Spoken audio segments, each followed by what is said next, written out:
Hello and welcome back. This is Candace from Candoodle, and today I'm hopping along with Team Tiny for our Team Tiny winter hop. I'll be making this clean and simple card with a bunch of Mama Elephant products, so let's get started. So I'm just starting off with some cardstock and the frame tags Chelsea die from Mama Elephant, and I'm gonna use that to cut a cute little scallop around the side as well as a picture frame with 4 little holes towards the middle.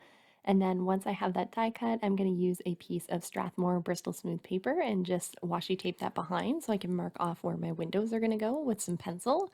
And this is just to make sure I get my stamping in the right area. I decided I wanted to use the Mama Elephant Little Penguin agenda set. These penguins are so adorable, and I narrowed it down to which 4 I was going to use, and then I set them up in my MISTI to make sure they're within those pencil lines before I stamp them down with some Gina K black amalgam ink.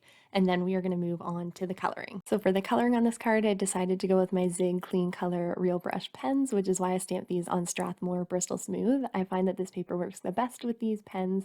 It just gets such a smooth blend, and you can tell I'm only using like 1 or 2 colors as opposed to my usual 3 to 5 Copic blends, because when you use them with the colorless blender, which basically just has water, you can get a really nice blend, especially for things that are more white, I find. Like the penguins, I just put a little bit of blue around kind of their bellies and any little creases, and then really blended that out with that colorless pen. And it gives a really nice kind of dimension, but you don't have to worry about keeping things white, and I find that really hard to do with Copics. So I like to use these pens for those. And even the penguins' bodies, I only use 1 color, and I was still able to get quite a depth of shading. So I really like these pens for that. And I find that they're really fun to color with, especially when you want to do some kind of easy coloring.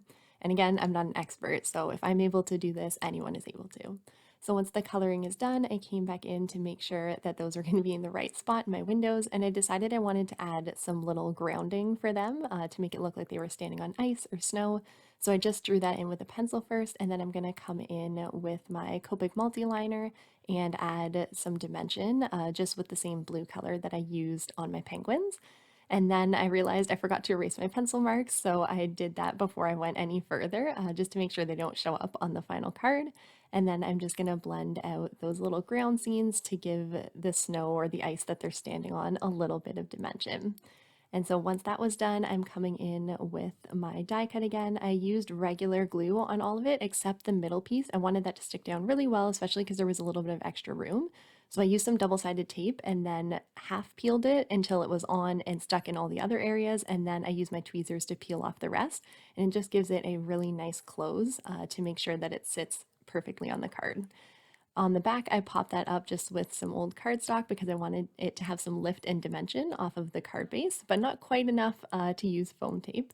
So once that was done, I wanted to stamp my sentiment. So this is from the Paola's Wishes set, and it is the prettiest sentiments. I love this set, and I want to make sure that it's nice and centered after all this work on the cards, so I stamp it down on tracing paper first. And I wasn't quite happy with where it was, so I moved the tracing paper until I'm perfectly happy with where it is in the center, and then I realigned my stamp to where it is on the tracing paper and put my MISTI down, and then I know that it's going to be stamped in the perfect position. So to finish off the card, I'm going to pop it up on a base and add some sequins. But before we go, this is a Team Tiny hop. So I wanted to talk a bit about Team Tiny, which is a group of Facebook crafters who all have under 1,000 followers. So we like to come together once a month and do hops to help our channels grow. So make sure to click on the hashtag in my title or description box to see everybody else on the hop. I would definitely encourage you to check them out. So there we have the final card. You'll have to let me know if you like it down below in the comments. As always, I would appreciate if you give this video a like and subscribe. You can always find me over on Instagram at Candoodle Creations. And until then, I will see you in my next video. Bye!